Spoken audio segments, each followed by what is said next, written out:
इंसान घर में रहते हुए भी डिजिटल अरेस्ट होकर कंगाली की तरफ बढ़ रहे हैं और मानव तस्करी का धंधा तो बहुत ही अच्छा चल रहा है। मानव तस्करी का धंधा तो बहुत ही अच्छा चल रहा है। लोग दिन में ही हो रहे हैं लापता और पुलिस को ढूंढने से भी नहीं मिल रहे हैं। हवा भी अब तो बहुत जहरीली होती जा रही है। लोगों की सांसें थमती जा रही हैं। बीमारियां दिन और रात तरक्की कर रही हैं। गरीबों को मौत बहुत सस्ती मिल रही है।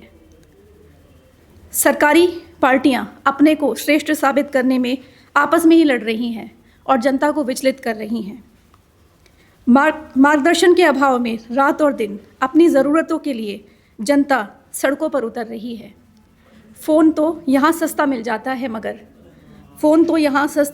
है मगर जान बचाने वाली दवाइयाँ बहुत महंगी मिल रही हैं। खाना और पानी भी जहरीला होता जा रहा है।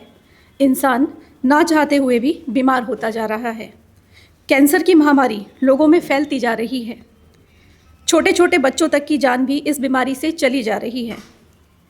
खोज जारी है पर इलाज इतना महंगा है इसका कि गरीब की जान भी नहीं बच पा रही है।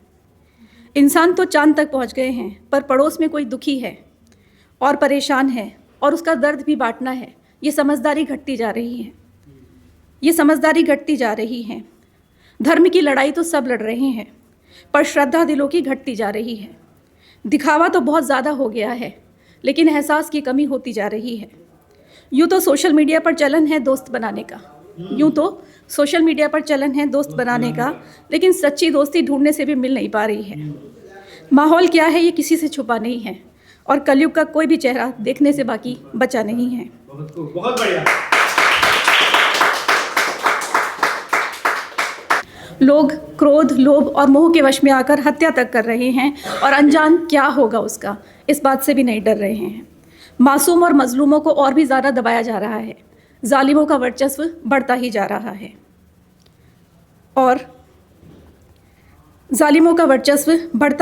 है। आम आदमी की ज़रूरतें भी पूरी नहीं हो पा रही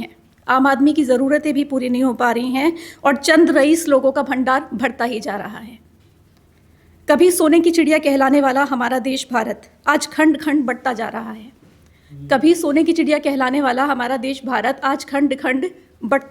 है। और जात पात और धर्म की दीवार खींचकर इंसान अपने आप को सुरक्षित समझता जा रहा है। क्या करे आम जनता भी जब नेता ही स्वार्थ सिद्धि की वजह से गलत मार्गदर्शन करता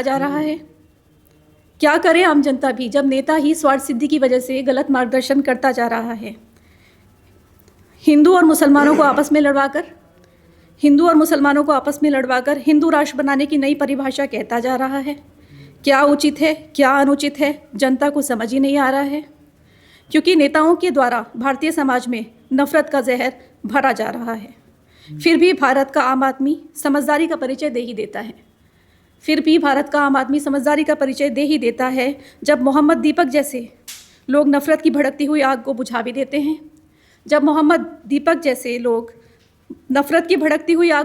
देते हैं। और शाहरुख खान जैसे अभिनेता विदेशी कैद से दीपक को छुड़ा भी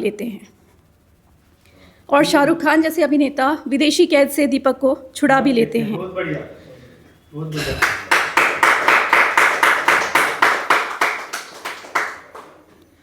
और यही है हमारे देश की असली तस्वीर, और यही है हमारे भारत देश की असली तस्वीर, जहाँ कुछ समझदार लोग भटके हुए लोगों को सही राह दिखा भी देते हैं। और माहौल क्या है ये तो किसी से छुपा नहीं है और कलयुग का कोई भी चेहरा देखने से बाकी बचा नहीं है। आदर्श मानते थे जिन नेताओं को, उनका नाम भी एब्स्टीन फाइल में आ गया और कितना भयानक कृत्य वो वहाँ कर रहे हैं और उसे देख देख कर जनता के होश उड़ रहे हैं। मानवता पूरी तरह से शर्मसार वहाँ हुई है और अपराध जो इतिहास बन चुका है अब वर्तमान तक अपराधियों को सज़ा नहीं हुई है। खुलेआम घूम रहे हैं मानवता के दुश्मन और जनता सही और गलत खंगालने में लगी हुई है। आरक्षण तो पहले ही देश में काबिल लोगों को नौकरी नहीं मिलती थी पहले। आरक्षण की वजह से काबिल लोगों को देश में नौकरी नहीं मिलती थी पहले, पर अब यूजीसी का नए फरमान से जनता आपस में ही उलझ रही है। और ऐसे कानूनों को लाने से बस जनता सड़कों पर आंदोलन करने निकल रही है। देश की तरक्की अब थम रही है। किसान जो अन्नदाता कहलाते हैं वो सही एमएसपी न मिल पाने की वजह से आक्रोशित हैं और सरकार उनकी समस्या तक नहीं